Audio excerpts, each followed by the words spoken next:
collaboration that we have here with the ACC students and MSOT students, we all are learning about the same thing, using the equipment such as bolster swings, platform swings, scooters, using crash pads, and we're all just collabing, working together to see like what it's like to be the therapist and the child.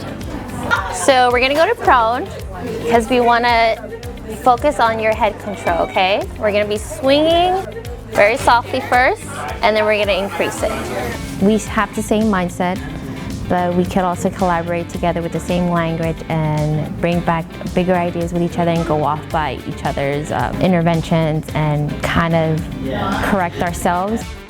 The OTA students can bridge over to the MSOT program. So this gives them actually an idea of what the OTR program looks like and how they can pursue the MSOT program as well. It's okay to make the mistakes, but this is where they learn and learn from it and then become really great clinicians when they're out in the field.